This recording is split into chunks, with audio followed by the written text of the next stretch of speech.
fantastic job. He didn't need this. He didn't need it. And we find out government's a little nasty on occasion. Hello, Peter. Yeah, at times. Hello, President Trump. Government's a little bit nasty, Peter. You haven't noticed that. You've had a charmed life, right? You tell me. Very charmed. I think you've had a charmed life. I think what I'll do, if you don't mind, numbers have just come out which are rather extraordinary, and I thought I'd play a tape of one of the people who I've respected over the years, from Joe Kiernan and Rick Santelli. This just came out, and we'll just play that for a second. Personal income is up 0.8%. That is almost triple the expectations. I'll tell you that the income numbers, really, for the first 4 months of the year, they're stellar. They're really stellar. I mean, I could go back and look at the first 4 months of many different years. Really very strong numbers, and you're right. This administration is criticized for just about everything under the sun. I've never, ever in my lifetime had glimpses into the politics of an administration in the form of transparency like this one. Why don't we be, give credit where credit is due? Income really shooting up. Rick, I also thought everybody was going to get one last order of imports that were going to be tariffed, and they were loading up on things. How the hell they already fix the trade, or not fix it, but to cut it in half?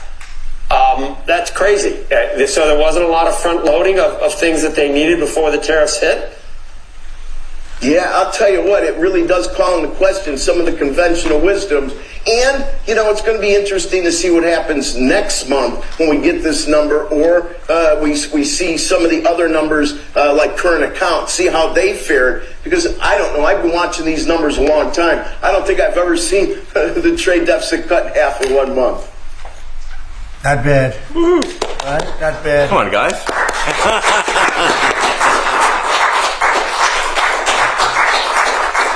Yeah. I see Howard and Scott are here, so it's great. You guys want to stand over here? You might as well. You're the ones that help produce those numbers, and it'll only get better. The tariffs are so important, and that's why we were so happy with the decision yesterday where the tariffs continue, because without the tariffs, our nation would be imperiled. We would really be imperiled. I think I can say that with great surety, Scott and Howard. And so we were very happy to get that decision, that big decision yesterday.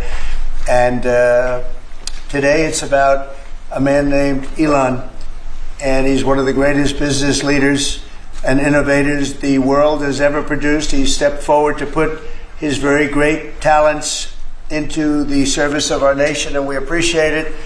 And I just want to say that Elon has worked tirelessly helping lead the most sweeping and consequential government reform program in generations. And the kinds of things that he's found and his people have found. He's brought a group of very smart people in, and they found things that are pretty unbelievable. I have to say that the numbers that we're talking about are substantial, but they're going to be very much more substantial with time, because many of the things that we're working on right now, we're going to have to remember Elon as we find them, but the numbers could double and triple because many things, we don't want to go out with them until we're sure, but we've found things that are unbelievably stupid and unbelievably bad. With the Department of Government Efficiency, Elon's delivered a colossal change in the old ways of doing business in Washington. DOGE has installed geniuses with an engineering mindset and unbelievably talented people and computers. I actually asked Elon one time, what's their primary thing? And they have a lot of primary things, all having to do with being smart. But he said the thing that they're really the best at is working with computers, so that they can't be outsmarted by somebody that's not so honest, that happens to also be good with computers, but not as good as these people. But the mindset in the senior ranks of every federal department, and it's really changed. And with Elon's guidance, they're helping to detect fraud/waste and modernize broken and outdated systems.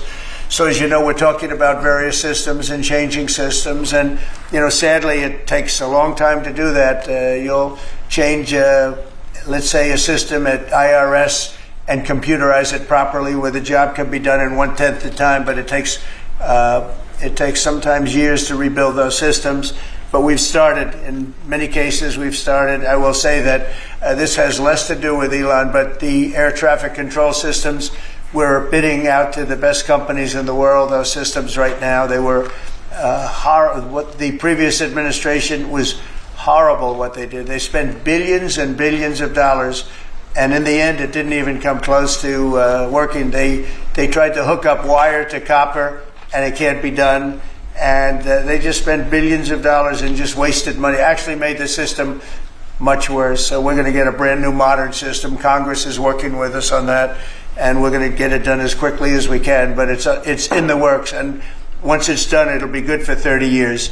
But we have a system that's 48 years old and would have a modern computer hooked into a very outdated computer, and they don't hook up. I mean, they didn't hook up. So after spending billions of dollars, they turned on the system, and in never any cases, from local to countrywide, they never worked.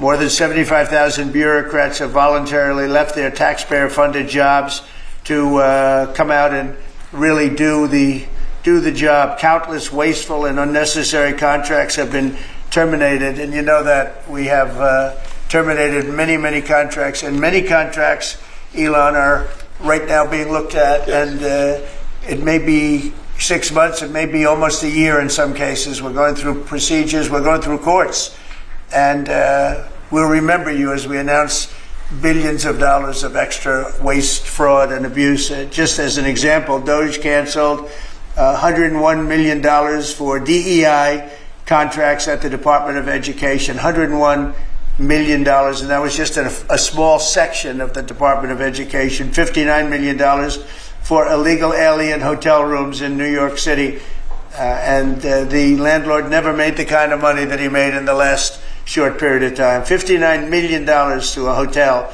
in New York City. $45 million for diversity, equity, and inclusion scholarships in Burma. Does anyone know about Burma? $42 million for social and behavioral change in Uganda. $40 million to improve the social and economic inclusion of sedentary migrants. I can say it's $2 billion to Stacey Abrams and her environmental movement. There was $100 in the account, and all of a sudden they found $2 billion in the account. And I assume that's being looked at. I don't know. I'm not sure, but I assume that's being looked at. Think of that, $2 billion.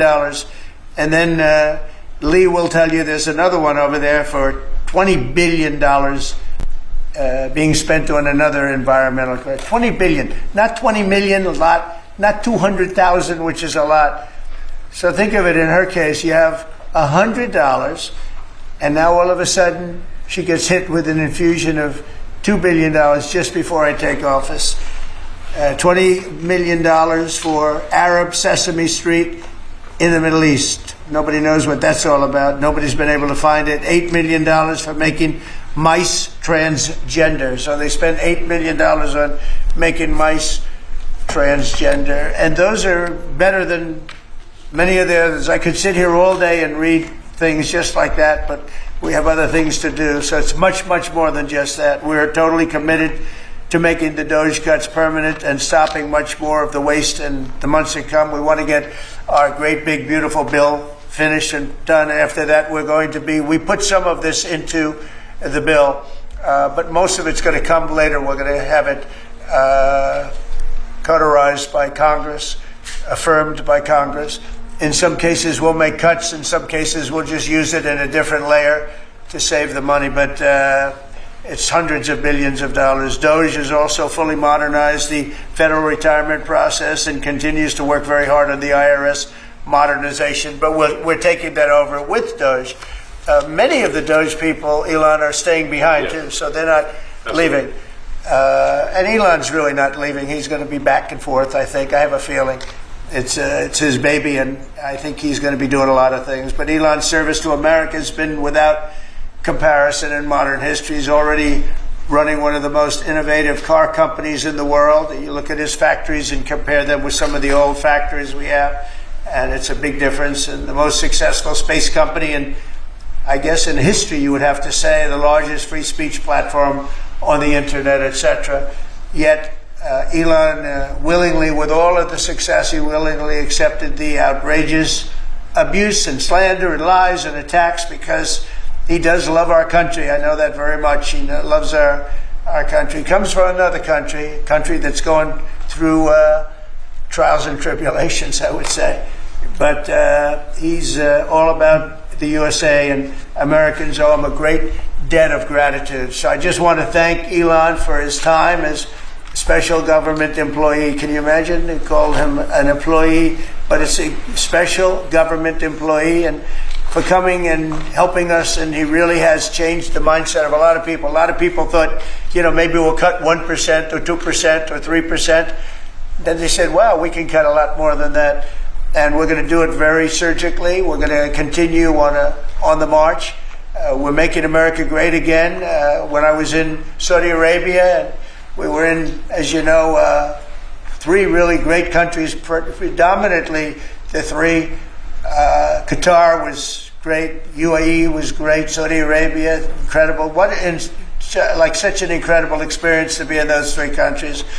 But the Crown Prince of Saudi Arabia, and I must tell you, the great leaders of the other 2 that we just mentioned, they all said the same thing, that the United States is the hottest country right now anywhere in the world. And 6 months ago, we thought it was dead. It was like a dead country. And it would have been a dead country if we didn't have the right result on November 5th. It would have been a horrible, horrible situation was going on with the borders, with transgender for everyone, men playing in women's sports, and so much more. But they were saying the hottest country anywhere in the world. And then I played that little clip because I was one person who's respected, or 2 people, because Joe was in that one too. Joe's a good man. But that was one group of people saying something about the success of what we've done over the last 4 months. They cannot believe it. In the one case, they said they've never seen anything like it as long as they've been doing what they've been doing. They've been doing it for a long time. So I want to thank Elon for helping. And again, the United States right now is the hottest country anywhere in the world. There's no country as hot, and we're doing really well. We came, when I left, we had no wars, we had no problems, we defeated ISIS, we rebuilt our military, and we had no inflation. And when I came back, we had a lot of inflation, we had wars all over the place. We had the embarrassment in Afghanistan where we gave up billions and billions of dollars of military equipment, the most embarrassing moment in the history of our country, I believe. I believe that strongly. We have Russia with Ukraine. We had the attack in Israel in October, the horrible attack, October 7th. Horrible, horrible attack. Nobody's ever seen anything like it. And now we have something where we're really healing a lot of that. We stopped India and Pakistan from fighting. I believe that could have turned out into a nuclear disaster. And I want to thank the leaders of India, the leaders of Pakistan, and I want to thank my people also. We talked trade, and we said we can't trade with people that are shooting at each other and potentially using nuclear weapons. And they're great leaders in those countries, and they understood, and they agreed. And that all stopped, and we're stopping others from fighting also, because ultimately we can fight better than anybody. We have the greatest military in the world. We have the greatest leaders in the world. We put one of them in charge of the Joint Chiefs of Staff, as you know, General Raisin Kane. And we wiped out ISIS, completely wiped out ISIS in 3 weeks. They said it would take 5 years, and we did it in 3 weeks. And that's the way it is, but we don't want to have to use our military. We want to be peace through strength when we can, and that's the way we're going to have it. So I just want to thank Elon and all of his people. Most of those people are staying, almost all of them are staying, and they're going to be with us. And you're going to see the results coming long into the future. Even a year and 2 years later, you're going to see a lot of the results, and those hundreds of billions of dollars are going to be adding up, and they're going to continue to add. It'll be interesting, really interesting to see what the final number is going to be. But again, Elon gave an incredible service. Nobody like him, and he had to go through the slings and the arrows, which is a shame because he's an incredible patriot. The good news is that 90% of the country knows that, and they appreciate it, and they really appreciate what he did. And I gave him a little special something we have here. Thank you. A very special that I give to very special people. I have given it to some, but it goes to very special people, and I thought I'd give it to Elon as a presentation from our country. Thank you. Thank you, Elon. Thank you. Take care of yourself. Thank you. You see the lock. The lock on this is amazing. That's right. Large lot. Well, let me say perhaps a few words that this is not the end of DOGE, but really the beginning. My time as a special government employee necessarily had to end. It was a limited time thing. It's 134 days, I believe, which ends in a few days.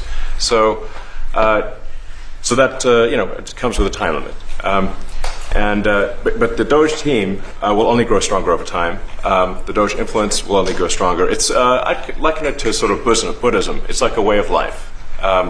So it is permeating throughout the government, and I'm confident that over time we will see $1 trillion of savings and a reduction in $1 trillion of waste and fraud reduction.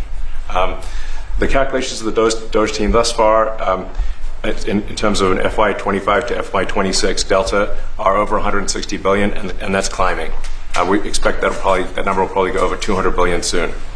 So I think the DOGE team is doing an incredible job. They're going to continue doing an incredible job, and I'll continue to be visiting here and be a friend and advisor to the president. And I look forward to times being back in this amazing room. By the way, isn't this incredible?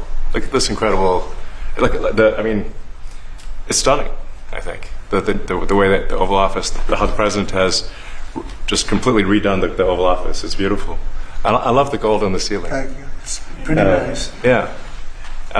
That's been there a long time. That was plaster. Nobody ever really saw it. They didn't know the eagle was up there. And we highlighted. It's essentially it's a landmark, a great landmark, and that's 24 karat gold. And everybody loved it. And now they all see it when they come in. So it's been good. The Oval Office finally has the majesty that it deserves, thanks to the president. So I look forward to continuing to be a friend and advisor to the president, continuing to support the DOGE team, and we are relentlessly pursuing $8 trillion in waste and fraud reductions, which will benefit the American taxpayer. So that's it, really. Thank you, Mr. President. Thank you. Right. Great job. Thank you.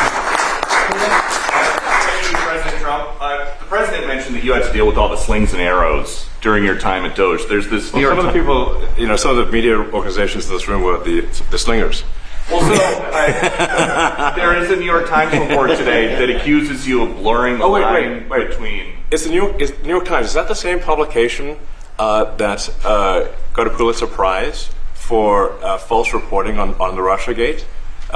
Is it the same organization? I think it is. I think it is. I think the judge just ruled against the New York Times for their lies about the Russiagate hoax, and that they might have to give back that Pulitzer Prize. That New York Times. Let's move on.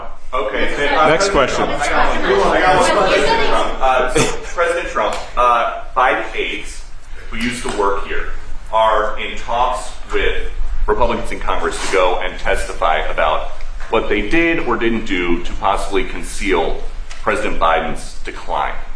Do you think that Dr. Jill Biden should also have to come in and testify about what she did or didn't do? Well, I hate the concept of it. It's the wife of a man who was going through a lot of problems, and everybody that dealt with him understood that. And I guess it came out during the debate loud and clear. That was the biggest signal of all. They have to do what's right. The country was there was a lot of dishonesty in the election, as you know, of 2020. That's been now caught. People understand it was a rigged election.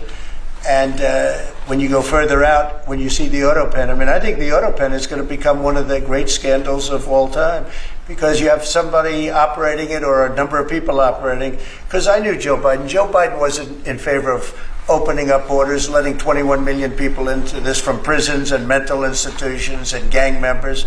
He wasn't into that at all.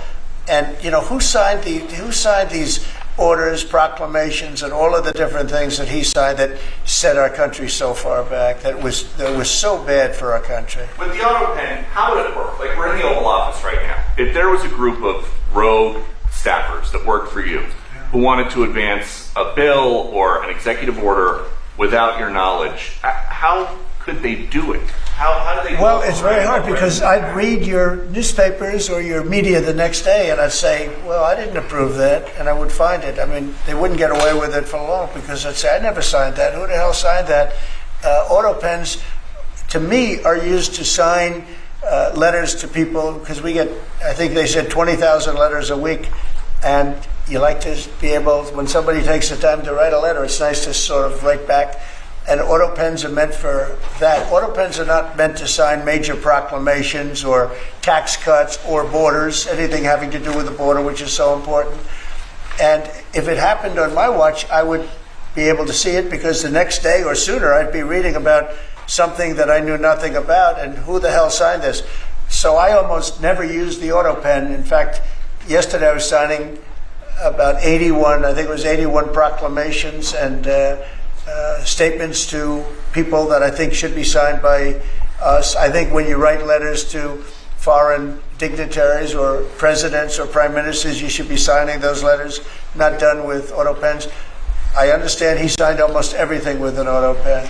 It's a very dangerous thing. It really means you're not president. Whoever operated the auto pen, and we think we know who that is, and it was actually more than one person, but that's not what the presidency is all about. I hardly used to hear Mr. that.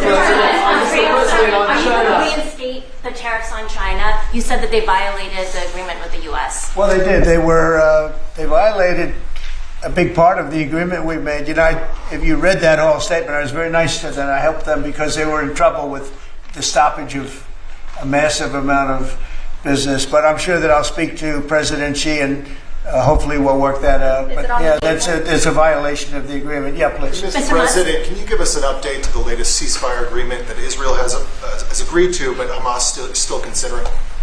Well, they're very close to an agreement on Gaza, and we'll let you know about it during the day or maybe tomorrow, and we have a chance of that. And I think we have a chance of making a deal with Iran also. They don't want to be blown up. They would rather make a deal, and I think that could happen in the not-too-distant future. That would be a great thing if we could have a deal without bombs being dropped all over the Middle East. That would be a very good thing. They can't have a nuclear weapon. We want them to be safe. We want them to have a very, very successful nation. Let it be a great nation, but we can't have that. They cannot have a nuclear weapon. It's very simple. And I think we're fairly close to a deal with Iran. Mr. Musk, a question for Elon. Yeah, please. You said just now that you look forward to being a friend and advisor to the president. So do you expect to continue advising the president and DOGE informally, or are you going to sort of shift your focus entirely to your companies? Well, I expect to continue to provide advice whenever the president would like advice. I hope so. I mean, I expect to remain a friend and an advisor, and certainly if there's anything the president wants me to do, I'm at the president's service. Mr. Musk, on DOGE, you said that there was $1 trillion promise for cuts from DOGE. Yes, I think we do expect over time to achieve the $1 trillion. But what have you found in your time here was the biggest roadblock to getting those cuts? Was it the cabinet, or was it Congress, or something else? What was the biggest roadblock from your work? It's mostly just a lot of hard work. It's really not any one person or Congress. It's going through really millions of line items and saying just each one of them makes sense or does not make sense. Obviously, at times when you cut expenses, those who are receiving the money, whether they're receiving that money legitimately or not, they do complain. And you're not going to hear someone confessing that they received money inappropriately. Never. They're going to always say that they received money appropriately for an important cause. Naturally, that's what you'd expect. So we just have to. It's just a lot of work going through the vast expenses of the federal government and just really asking questions. What's this money for? Are you sure it's actually being used well? Many times we can't even find anyone who defends it. So for a lot of the expenses, there is actually no defender at all. And then we have to just work through the process of stopping the spending, where there's often literally no defender. Nobody even knows why the money is being spent. It's truly absurd. I mean, we find situations where there are millions of software licenses with 0 people using them. 0. Exactly. This is the quizzical expression. You're like, surely, if there's millions of software licenses, someone should be using them. No, and then we've got to go through the process of saying, okay, look, if no one's using the software, we need to terminate this software license agreement. That's everywhere in the government, by the way. Mr. Musk, what do you think would be easier, colonizing Mars or making the government efficient? It's a tough call, but I think colonizing Mars and making life multiplanetary is harder. And as I said, we do expect to achieve over time the $1 trillion of savings. We can't do it in like a few months, but if you say by I think the official end of DOGE, which the president may choose to extend, is the middle of next year. If you say by the middle of next year, with the support of the president and Congress, could we achieve $1 trillion of savings? I think so. We're on track to do so. Do you have faith that Congress is going to Go ahead. Mr. President, you had mentioned earlier in the week that DOGE had become a whipping boy, and as the president mentioned, you went through a lot to go through this process. Yes. Was it worth it for you, and what would you change? Yes, so what we found was happening was that if there were any cuts anywhere, then people would assume that was done by DOGE. And so we became like essentially the DOGE boogeyman, where if any cut anywhere would be ascribed to DOGE. A friend of mine's daughter, who's at law school at Georgetown, thought that DOGE had cut the Senate, internships the legal internships for the Senate, and we have nothing to do with that. So if they have been cut, it's not to do with us. Just as an example. So it just became a bit ridiculous, where any cut anywhere was somehow DOGE. And including things that made no sense, and we would agree made no sense. There are many things that occur in the government because it's the banal evil of bureaucracy. It's sort of the frankly largely uncaring nature of bureaucracy. It's as the great Milton Friedman said, money is spent most poorly when it is someone else's money being spent on people you don't know. And that's how federal spending is. And then you can't really even blame the individuals, because the way the government works is complaint minimization. So when you do when someone within the government tries to stop money being spent, there's usually someone that complains. And then their manager will say, it's not worth the trouble, just pay it anyway. That happens over and over again. So was it worth it? I think it was an important thing. I think it was a necessary thing, and I think it will have a good effect in the future. Thank you, President Trump. This week there was a video on board a plane that showed the First Lady of France slapping her husband, Emmanuel Macron. Do you have any world leader to world leader marital advice? Make sure the door remains closed. That was not good. Yeah. No, I spoke to him, and he's fine. They're fine. They're two really good people. I know them very well, and I don't know what that was all about, but I know them very well, and they're fine. I got a little shiner here. What do you think about the Democratic Party plan to avoid being swept in every battleground state again by spending $20 million to study how to speak to American men? Well, they spent $2.8 billion. We spent 1.5. We spent much less. We spent about half of what they spent, and at the end they were $28 million short. They had to be. They spent $2.8 billion. It's a lot, but they couldn't get $28 million at the end, and now they want to spend. I read that they want to spend money to learn how to talk. That's fake. You don't want to be fake. You shouldn't have to hire consultants to say what America needs, because then the consultants should be running the deal, not them. But I read that they want to spend a lot of money in each state. So we won all 7 swing states, 7 out of 7. We won a lot more than that. We won the popular vote. We won everything. And they want to spend money to find out what they did wrong. And I mean, I can tell you what they did wrong. I can tell you every one of their programs when they say men playing in women's sports. I would say that's not a winner. When they say transgender for everybody, I think that's not a winner. When they say open borders so the entire world population of criminals can pour into our country, I don't think that's a winner. I mean, I just gave them that for free. But I don't know if they'll change their ways. I see them all the time. I see people that I know in Congress, Democrats, they're trying to justify some of the things I just said. You can't justify them. I always hear they're 80-20 issues. I say they're not 80-20, they're 97-3. They might be 99-1. They're not 80-20. They wish they were 80-20.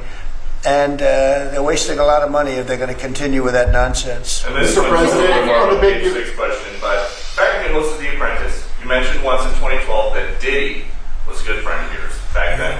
He has since found himself in some very serious legal trouble. Yeah, that's true. Would you ever consider pardoning him?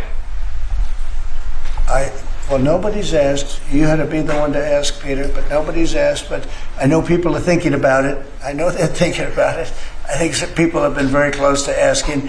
First of all, I'd look at what's happening, and I haven't been watching it too closely, although it's certainly getting a lot of coverage. I haven't seen him. I haven't spoken to him in years. He used to really like me a lot, but I think when I ran for politics, that relationship busted up. From what I read, I don't know. He didn't tell me that, but I'd read some little bit nasty statements in the paper all of a sudden. It's different. You become a much different person when you run for politics and you do what's right.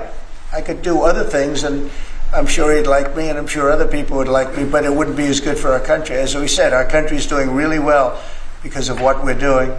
So it's not a popularity contest. So, I don't know. I would certainly look at the facts. If I think somebody was mistreated, whether they like me or don't like me, it wouldn't have any impact on me. Mr. President, on the Big Beautiful Bill, would you like to see the Senate build in some support for your tariffs on the Big Beautiful Bill, or should that be a standalone bill?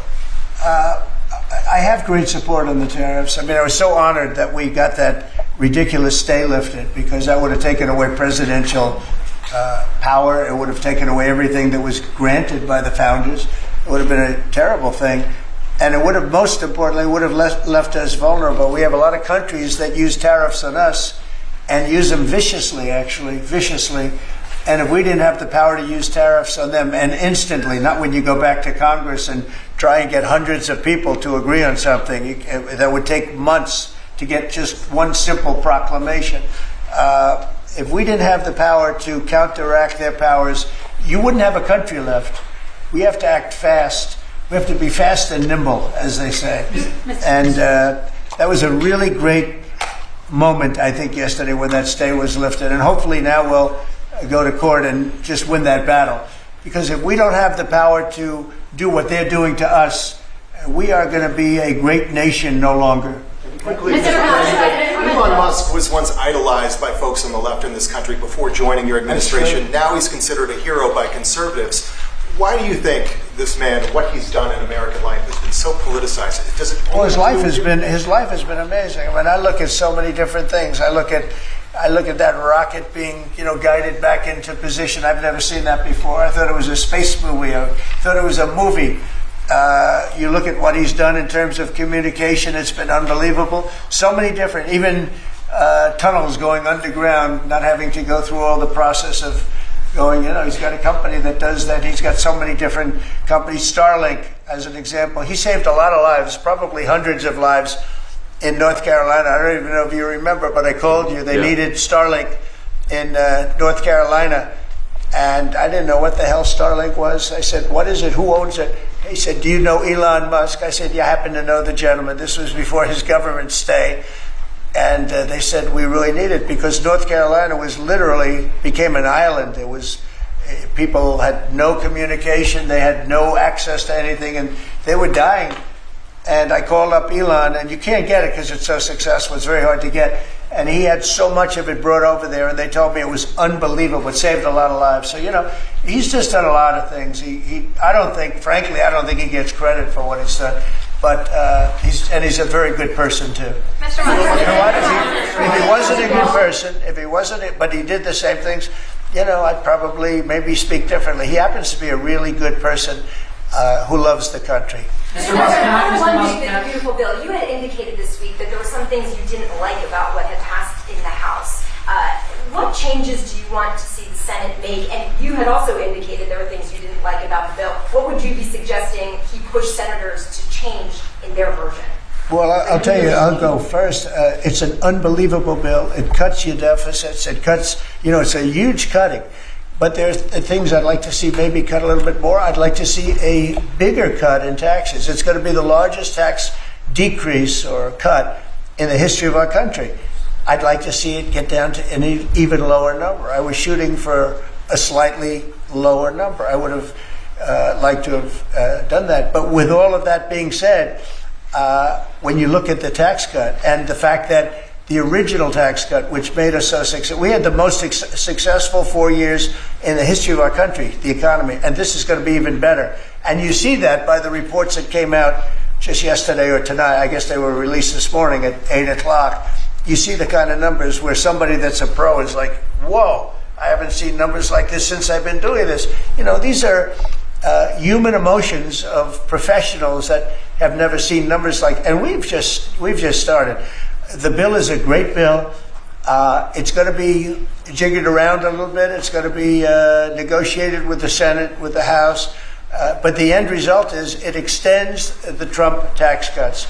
If it doesn't get approved, you'll have a 68% tax increase. You're going to go up 68%. That's a number that nobody's ever heard of before. You'll have a massive tax increase. If it does get approved, you'll have a large tax cut, the largest we've ever had. When you add the past tax cuts that we got you, the Trump tax, they call them the Trump tax cuts. It's an amazing bill. It does amazing things. With all of that, it's going to be adjusted a little bit over the next coming weeks, and I think it's going to be passed. The Republicans want to pass it. With all of the great things it does, including an extension of debt, it's the extension. We have to extend the debt. If we don't extend debt, we're in default. Now, the Democrats might like our country to be in default, but in 250 years, we've never been in default. That was handed to them by a very well-meaning man that gave it to them because he thought it was the right thing to do. It could have been their problem before the election, but this man thought it was the right thing to do, and he was well-meaning. I don't hold anything against him for that, but that was put on our plate when it should have been on the Democrats. September 28th, a famous date. It should have been taken care of by the Democrats, but this person, a man of power, gave it to us so that in June that comes due. Well, we have to take care of that because if we don't take care of it, we have a country in default, and we don't ever want to have a country in default. I'll tell you, a certain senator, Elizabeth Warren, said that she would never, ever allow a default on our debt. She would never let it happen, and she would like to get rid of the debt ceiling, what's called the debt ceiling. I call it the debt extension because we really need an extension. That she'd like to see that gotten rid of. And there are many people that agree. Many Democrats agree with that. But we gave that through, and I don't want to say an error. He did it well-meaning. They gave that to us. It was a Democrat problem just before the election. Would have had a huge impact on the election. And to our benefit, we won anyway, but to our benefit. But felt that really for the good of the country, we should extend that. But Elizabeth Warren and various other people would like to see that. Her whole career, she wanted to see it terminated, gotten rid of, not being voted on every 5 years or 10 years. And the reason was because it's so catastrophic for our country. And I always agreed with her. That was one thing I agreed with her on. Now, I haven't spoken to her, but I would say that if you asked her that question now, she'd say, no, it's their problem. But it's a very unfortunate situation. It's a very unfair situation. And she happened to be right on that. It should be gotten rid of, or it should simply be extended. But that's one of the things that gets taken care of in this bill. That automatically gets extended for a 4-year period. And it should be. But I agree with Elizabeth Warren on that. I think you should get rid of it. It's too catastrophic. Mr. Musk, Yeah, please, go ahead. do you want to see, Mr. Musk, to the bill? And to international students, I guess you're welcome to study in the United States? And what was your response? To students, well, we want to have great students here. We just don't want students that are causing trouble. We want to have students. I want to have foreign students. I think Harvard, it's close to 31%. That's a lot. Our country's given $5 billion plus to Harvard over a short period of time. Nobody knew that. We found that out. I wouldn't say that was a DOGE thing, but we found that out over a period of time. That was sort of a Trump thing. We ended up in litigation for other reasons because they're very anti-Semitic. And in finding out and in going through the books, we found out that the country gave them $5 billion plus, much more than that, actually. And we're having it out with them, and let's see what happens. I think we have a very good, it's a very sad case. It's a case we win. We can't lose that case because we have the right to make grants. We're not going to make any grants like that. But I don't think Harvard's been acting very nicely. I think Columbia wants to get to the bottom of the problem. They've acted very well. And there are other institutions, too, that are acting, but Harvard's trying to be a big shot. And all that happens is every 3 days we find another $100 million that was given. 2 days ago we found $200 million more. The money's given to them like gravy. I'd like to see the money go to trade schools, where people learn how to fix motors and engines, where people learn how to build rocket ships, because somebody has to build those rocket ships. Yeah. And I'd like to see trade schools set up, because you could take $5 billion plus hundreds of billions more, which is what's spent. Absolutely. And you could have the greatest trade school system anywhere in the world. And that's what we need to build his rockets and robots and things that he's doing, and to build lots of other things. And, I went to school with people. In some cases, they weren't good students, but they could fix the engine of a car better than anybody I've ever seen. They could take it apart blindfolded. They had an ability at that. And they did very well. They made a lot of money. It's a very skilled job. It's great. But I'd like to see a lot of money going into trade schools. I've always felt that. And we probably found our pot of gold, and that's what's been wasted at places like Harvard. And the money's been wasted. Yeah, please. Yeah. I wanted to ask quickly, Mr. Musk, is your eye okay? What happened to your dry? I noticed there's a juice there. Well, it wasn't. I wasn't anywhere near France, so.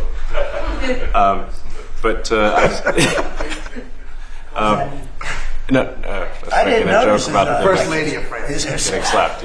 I didn't notice. I was just horsing around with Lil X, and I said, "Go ahead, punch me in the face," and he did. Turns out, even a 5-year-old punching you in the face actually does. That was X that did it? Yeah, X could do it. If you knew X, I was with his mom right now. But I didn't really feel much at the time, and then I guess it bruises up. But I just horsed around with the kids. I didn't basically. notice it actually. I know that you try to stay pretty neutral because not your war, but And by the way, not my war. I just want to solve the problem for people. This was not a war that was going to happen if I were president. right. And so not your war, but as you try to fix it, and as you survey this hellscape of the Ukrainian front lines, It's horrible. and you and your team deal with a very stubborn Vladimir Putin. Do you And Zelensky. Yeah. But do you look at this Very stubborn conflict Zelensky too. any differently now? Like, do you look at this and see Putin as the good guy or the bad guy? So I've known him very well, and I went through a lot of things with him because Russia was, the Russia hoax turned out to be a total hoax. New York Times, they got a Pulitzer Prize. They have to give back the Pulitzer Prize. That's my lawsuit, and they're doing very poorly in that lawsuit. But they wrote stories about how it was true and it was false, and a lot of Washington Post also. I have gotten to see things that I was very surprised at. Rockets being shot into cities like Kiev during a negotiation that I felt was maybe very close to ending. We were going to solve a problem, and then all of a sudden rockets got shot into a couple of cities and people died. I saw things that I was surprised at. And I don't like being surprised. So I'm very disappointed in that way. With that being said, I'd like to see it end. 5,000 people, I think the number's even more than that, but 5,000 people a week are being killed. Mostly soldiers, but also people that live in little cities and towns throughout Ukraine. And I'd like to see that stop. And I asked Caroline this yesterday, but I want to ask you directly. So many of the things that you're trying to do are held up in court right now. Yeah. If the courts are going to have so much influence over U.S. policy. Do you wish you would have just become a judge instead? Yeah, well, look, it wasn't meant to be that way. If you look at the founders, the president had certain powers, and you have your three groups, and they all had supposed to be pretty equal powers. But you can't have a judge in Boston running foreign policy in places all over the country because he's got a liberal bent or he's a radical left person. That's what the executive branch is for, and you have checks and balances. But we had millions of people pour into our country, many criminals poured into our country, murderers, mental institutions from all over the world being emptied out into our country. And if we don't get them out and get them out quickly, could lose your country very easily. This is a bad, that anybody would allow this to happen to our country. You know, with all of the things, we took over inflation, we took over some wars, we took over a lot of problems that didn't exist when I was president. None of it existed. We wiped out ISIS. Other than that, we had no wars. Putin was never going to hit Ukraine. Israel would have never been attacked. That attack, as you know, Iran had no money. They didn't have money for Hamas. They didn't have money for Hezbollah. They had no money whatsoever. That wasn't going to happen. All of these things that happened weren't going to happen. You wouldn't have had inflation. So it's very sad when I came back. But the thing that is the hardest is that they allowed 21 million people into our country. And many of those people are stone cold criminals. They moved their criminal population into the United States. And of all the things that, are bad, I solved inflation, I believe, already. I got the fuel prices down. The fuel prices came down. That's one of the reasons they screwed up the energy. They screwed up the cost of gasoline and oil and gas. And you had tremendous inflation. The greatest inflation probably in the history of our country under Biden. And when people said, but the economy was, the economy was terrible for the people because they couldn't afford the energy. And the energy brought everything else up. Energy is the big deal. But with all of that, we solved that already. In 4 months, we solved it. $1.99, $1.98 gasoline. First time people have seen that in a long time since my term. But the hardest thing to solve is millions of people pouring into our country, many of whom are criminals. Because remember, these countries are smart. Their leaders are very street smart. They're sending the people that they don't want. They don't want the people that are there, that are law-abiding, that are productive, that are working hard. They want people that are in jails. We have them. They allow them to come in. And I always look to the other side, like, why would somebody do something? In business, I try and study, why would they want to do this? Why would they want to sell it? Why would they want to buy it? One thing I can't figure out is, what would an administration, what were they thinking when they allowed millions of people from prisons all over the world, not just from South America, Venezuela, all over the world, from the Congo in Africa, hundreds of people, thousands of people from the Congo, rough prisoners, from Asia, from Europe, rough parts of Europe. Why would they allow them to come into our country? Why would they do that? It's the one thing I can't figure out. And I don't believe it was Joe Biden. I really don't. I mean, look, he's been a sort of a moderate person over his lifetime, not a smart person, but a somewhat vicious person, I will say. If you feel sorry for him, don't feel so sorry because he's vicious. What he did with his political opponent and all of the people that he hurt a lot of people, Biden. And so I really don't feel sorry for him. But he wasn't a person that would allow murderers to come into our country. He wasn't a person that was in favor of transgender for anybody that wanted it, take kids out of families, etc., etc. So I just don't understand why a thing like this, how a thing like this could have been allowed to happen. Very sad. It's very sad for our country. If I could add something to that, which is, I think the fundamental moral flaw of the left is empathy for the criminals and not empathy for the victims. Empathy for the criminals, but not empathy for the victims. And there's been way too much of that. That needs to stop. To the president's point, there's been immense judicial overreach that is unconstitutional. That was never intended. And it's undermining the people's faith in the legal system. It needs to stop. It's gone too far. Mr. Musk, And just today, we had, just a couple of hours ago, we had a great decision from the Supreme Court, thank goodness, that was very important. We had two important decisions yesterday on the tariffs, because again, we have to be able to fight a fair fight with other countries. Howard, would you say? We have to be able to use tariffs to fight people that use tariffs on us. I mean, if we didn't have that power of tariffs, we would economically be destroyed as a country, because they will destroy us. Other countries will destroy us with unchecked tariffs. We can check them when we have the use. They tried to take that power away from us. And if you take that power away, we're not going to have a country. We won't have an economically viable country. But it's very important on immigration that we be able to get people out without having to go through a long court case. I mean, it was up to some of these judges. Every single one of these millions of people,